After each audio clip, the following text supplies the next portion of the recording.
पता चली हुई है कि इसका जो क्यू डिफरेंशियल है फर्स्ट वो ये है। हैमिल्टोनियन भी हमें पता है, हमने अभी निकाल के लिखा था। तो उस हैमिल्टोनियन को यहाँ प्लग करते हैं, इसकी जगह ये इसको प्लग करते हैं और इसको सॉल्व करते हैं। So let's solve this. 1/m p minus k h is given by this expression. So same principle वही जो कम्यूटेटर के केस में हम लगाते होते हैं कि a into a commutated with b plus c can also be written as a commutator b। यही एक्सप्रेशन जो ये लिखा था, ये वाला प्रिंसिपल, यही प्रिंसिपल उस पे जो अभी ये रिलेशन आया इस पे अप्लाई करते हैं कि ये a है, ये b है, ये c है, तो इनको सेपरेट आउट किया जा सकता है क्योंकि ये ऑपरेटर सेम है, p माइनस के है, पी के है, पी के है, तो ये आपस में सारे के सारे कम्यूट करते हैं, मतलब शेयर करते हैं आइगन वैल्यूज, तो इनका आंसर 0 हो जाएगा कम्यूटेटर। अगर आपको ये ऐसी समझ नहीं आ रहा तो इस एक्सप्रेशन को यूज करते हुए आप एक्सपैंड करें। फर्स्ट टाइम जो यहाँ पहली जो टर्म आएगी इस वाले इस पोर्शन की पहली जो टर्म आएगी वो p माइनस के और पी के ऑपरेटर इनटू p माइनस के आएगा। सो p के और p माइनस के कम्यूट करते हैं तो उसका आंसर 0 हो जाएगा। जो सेकंड इसका बनेगा वो p के बाहर होगा और p माइनस के एंड p माइनस के माइनस पे तो ऑलरेडी कम्यूट करते हैं, दैट्स अंडरस्टूड कि ये टर्म 0 हो जाएगी। बाकी जो टर्म बचेगी वो सिर्फ ये है। इस पे सेम प्रिंसिपल वही यूज करते हैं कि यस यही वाला प्रिंसिपल जो अभी लिख रहे थे कि A operator is minus K, let say B operator is Q K and C operator is Q minus K. इसी एक्सप्रेशन को यूज करते हुए आप इसको एक्सपैंड करें। पहली टर्म ए बी सी आ गया, बी ए एंड सी आ गया। यहाँ पे आप इसको देखें तो ये क्योंकि जब एक्सपेंड करेंगे तो क्यों दोनों में दो ए बी, इसका कम्यूटेटर ओपन करेंगे तो ए बी माइनस बी ए होगा। ये तो स्केलर क्वांटिटी उसके साथ मल्टीप्लाई हो रही है, पहली वाली टर्म के साथ भी मल्टीप्लाई हो रहा होगा, दूसरी के साथ भी ये मल्टीप्लाई होगा, तो दो इसमें से कॉमन निकाला जा सकता है। एम के आपस में भी इसी तरह से कैंसिल हो रहे होंगे। सो जो आप जब आप इसको एक्सपैंड करेंगे तो p माइनस के और क्यू के का कम्यूटेटर होगा एक, और एक कम्यूटेटर p माइनस के एंड q माइनस के का होगा।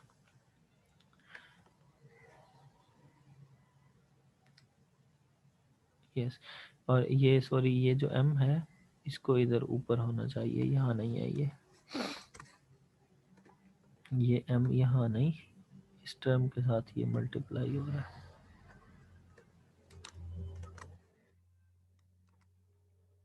ओके सो जब इनके कम्यूटेटर बनेंगे तो these are just delta functions.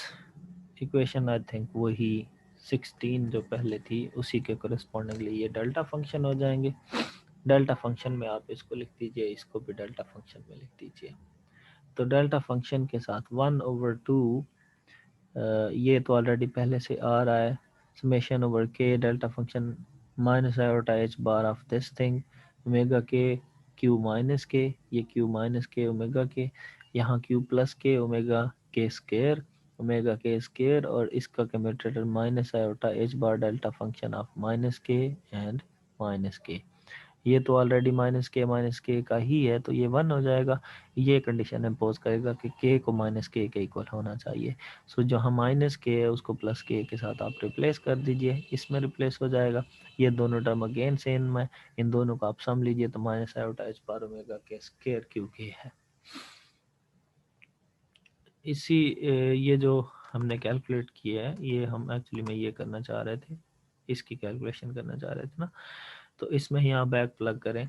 Double differential of this Q के will be minus iota H bar omega के स्क्वायर क्यू के। ये आयोटा एच बार कैंसिल होगा, ये इधर आके प्लस हो जाएगा। सो double differential of this Q के प्लस ओमेगा के स्क्वायर क्यू के इज इक्वल टू 0। ये इक्वेशन हमारे पास बन गई है इसकी, जो क्यू के डबल डिफरेंशियल से अभी बनाई। नेक्स्ट, आपको ये बात पता है कि अगर मैं हार्मोनिक ऑसिलेटर की इक्वेशन लिखूं, equation of motion, F is equal to K X minus K X लिखा जाता है। Force is given by M time of double differential of, let's say कि एक्स डायमेंशन में है तो double differential of X with respect to time plus K X is equal to 0। या इसको ऐसे लिखा जा सकता है कि एम को आप डिवाइड करें तो के बाय एम एक्स 0 हो गया।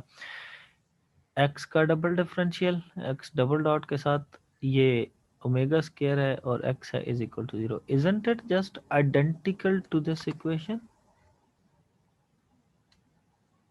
ये भी पोजीशन है, ये भी पोजीशन है, फोनॉन की है बेशक, ओमेगा के स्क्वायर है, ये एक्स एक्स पोजीशन है हार्मोनिक ऑसिलेटर की। So both are identical to each other. So इसकी जो इक्वेशन ऑफ मोशन बनी है वो हर जो फोन ऑन के केस में बनाई है, yes that is exactly the harmonic oscillator's equation of motion. So इसके जो सॉल्यूशन है वो भी एग्जैक्टली हार्मोनिक ऑसिलेटर के सॉल्यूशन होने चाहिए। सो इसके आइगन वैल्यूज मतलब ये है कि हम वही लिखेंगे जो हार्मोनिक ऑसिलेटर के केस में होती हैं। सो आइगन वैल्यूज हार्मोनिक ऑसिलेटर अगर एस की जगह के होते, जैसे हमारे पास फोन ऑन के हैं, तो एनर्जी ई के इज इक्वल टू एन के plus half h bar omega के हो जाती। क्वांटाइज करके हमने जो एनर्जी फोन ऑन की निकाली है वो यही है। जैसे हार्मोनिक ऑसिलेटर की वो N plus half h bar omega से निकाली थी पिछले लेक्चर में, इसी तरह इनको भी इक्वेशन ऑफ मोशन आइडेंटिकल बनाए तो मतलब इसकी आइगन वैल्यूज भी सेम होंगी। सो ये फोन ऑन की आइगन वैल्यूज हैं जो हार्मोनिक ऑसिलेटर वाली हैं, exactly these are phonons eigenvalues. ये एन के आ रहा है, ओमेगा के आ रहा है क्योंकि इस केस में ये उसके मोड्स के को करस्पॉन्ड कर रहे हैं। या फोन ऑन के वन है तो पहला, फोन ऑन के टू है तो दूसरा। रिमेंबर, हम पहले इनको वेव्स कह रहे थे, फोन ऑन मोड्स बनाए थे हमने कि पूरी एक वेव का जो है वो मोड बना रही थी, कंटिन्यूस वेव थी। अब यहाँ आप देखें तो के या के, हर एक के करस्पॉन्डिंगली एक एन है। इफ एन के इज इक्वल टू 0 तो ये पहले फोन ऑन की बात हो रही है, इफ एन के इज इक्वल टू 1 तो मतलब ये सेकंड फोन ऑन की बात हो रही है, राइट। सो हमने क्वांटाइज कर लिया उस फोन ऑन को। ये आपको पता चल ही रहा होगा कि जो फोन ऑन है that are identical to either harmonic oscillator या फिर आप जो फोटॉन की बात करते हैं, these are also just the identical cases to the photons. इनकी एनर्जी भी उसी तरह से है। और फोनॉन फर्मियोन नहीं है, ये बोसॉन्स है। जैसे फोटॉन बोसॉन है इसी तरह जो फोनॉन्स हैं ये भी बोसॉन्स हैं। अब फर्मियन और बोसॉन का फ़र्क ये आप के ज़िम्मे है कि आपने खुद देखना है फर्मियन और बोसॉन में फ़र्क क्या होता है। Google can also help you. मैं आपको सिर्फ इतना बता देता हूँ कि जो फोनॉन्स हैं, सॉरी जो बोसॉन है, वो कंडेंस स्टेट में सिंगल स्टेट में ही रह सकते हैं, सारे के सारे एक ही स्टेट में रह सकते हैं। लेकिन जो फर्मियंस है वो फर्मियंस के कुछ रूल्स हैं जिनमें एक ये है कि वो दो फर्मियन से ज़्यादा एक स्टेट में नहीं आ सकते विद सेम स्पिन, या इवन दो फर्मियन भी सेम स्पिन के साथ एक स्टेट में नहीं आ सकते, अपोजिट स्पिन के साथ आ सकते हैं, जिसको शायद पाउली एक्सक्लूजन प्रिंसिपल कहते हैं हम। या सिंपल सी अगर बात में लिखा जाए तो जो फर्मियंस हैं, एक फर्मियन दूसरे फर्मियन से मुख्तलिफ ऐसे होगा कि उनके जो क्वांटम नंबर्स हैं वो आइडेंटिकल नहीं हो सकते। Though they are identical particles, they can't be distinguished कि which electron is which one. If you have bunch of electrons, so you cannot tell that this is your electron 1 and this is your electron 2, because you cannot even distinguish them कि कौन सा electron कौन सा है. They are just electrons. So बात कहीं और निकल गई थी। तो आ, ये हार्मोनिक ऑसिलेटर की क्वांटाइजेशन में आपके पास रिजल्ट आ गया। अब ये हमारे पास एक हार्मोनिक ऑसिलेटर को क्वांटाइज जैसे कर रखा था, ये एक फर्मियन की है, एक बोसॉन की है, सॉरी फर्मियन नहीं, एक बोसॉन की एनर्जी है। तो हमारे पास तो number of fermion, number of phonon ज़्यादा हैं, तो नंबर ऑफ फोनॉन ज़्यादा है तो हम उनको सम कर देते हैं, ओवरऑल जो एनर्जी है वो उन सब का सम हो जाएगी।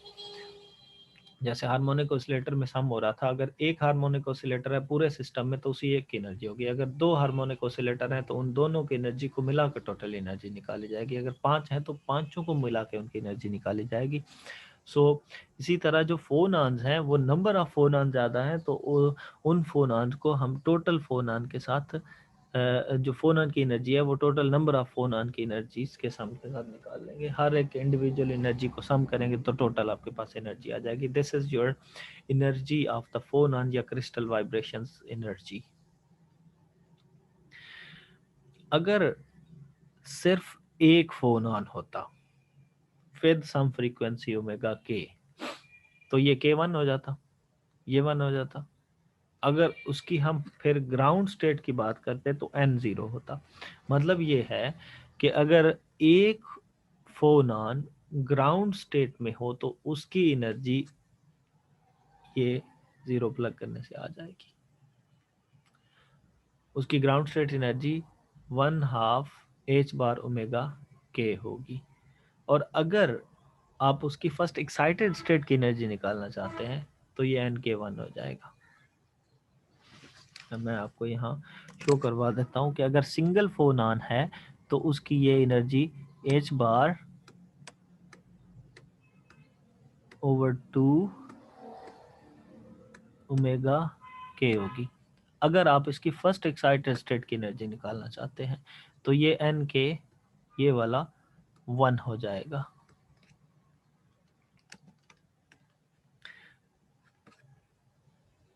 यस, ये वाला एन के 1 हो जाएगा।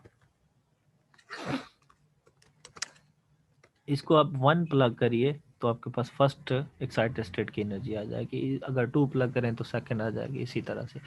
अब अगर बात करते हैं कि हमारे पास जो फोनॉन है वो एक नहीं दो फोनॉन हो जाते हैं, ये वाले दो फोनॉन अगर हो गए तो फिर क्या बनेगा, दोनों फोनॉन ग्राउंड स्टेट में हो, क्योंकि वो बोसॉन है तो वो सारे के सारे ग्राउंड स्टेट में हो सकते हैं। अगर ये ग्राउंड स्टेट में हुए तो मतलब ये है, क्योंकि दो फोनॉन है, एक के 1 for the first time, next time के 2, तो एक टर्म ये n1 के करस्पॉन्डिंग होगी प्लस दूसरी टर्म जो है वो n2 के 2 के करस्पॉन्डिंग बन जाएगी।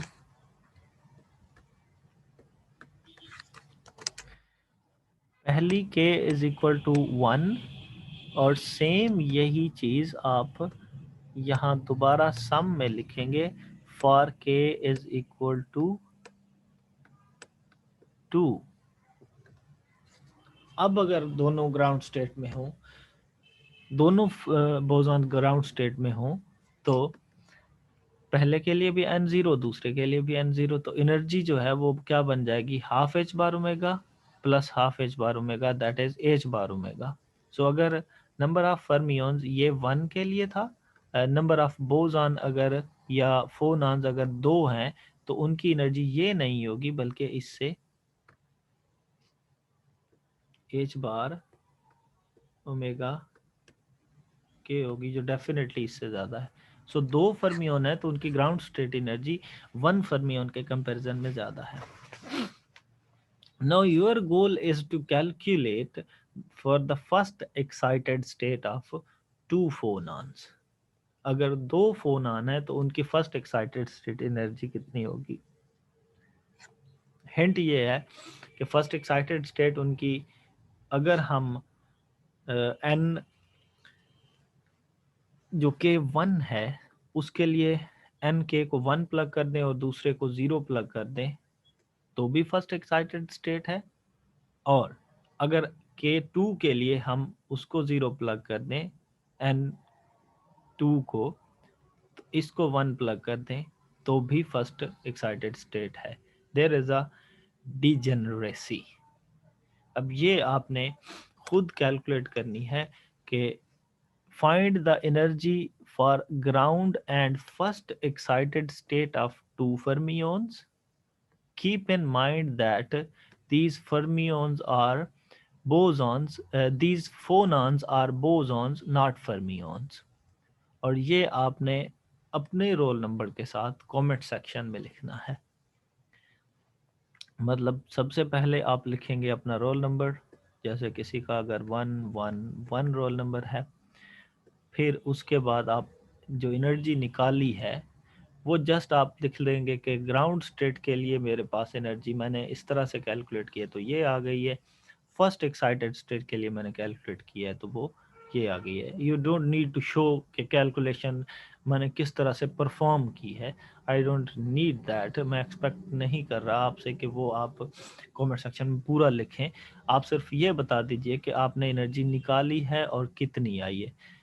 लेकिन जिसने ये खुद निकाली हो सिर्फ वही कमेंट करे, प्लीज बी ऑनेस्ट। अगर आपने कैलकुलेट नहीं की तो दैट्स फाइन, मैं कभी भी आपके मार्क्स डिडक्ट नहीं करूंगा।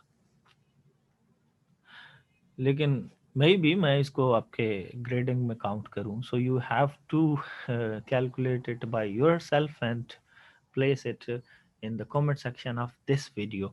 Do not email me, please do not email me, even don't send me a single text. Thank you so much. Thank you for your attention.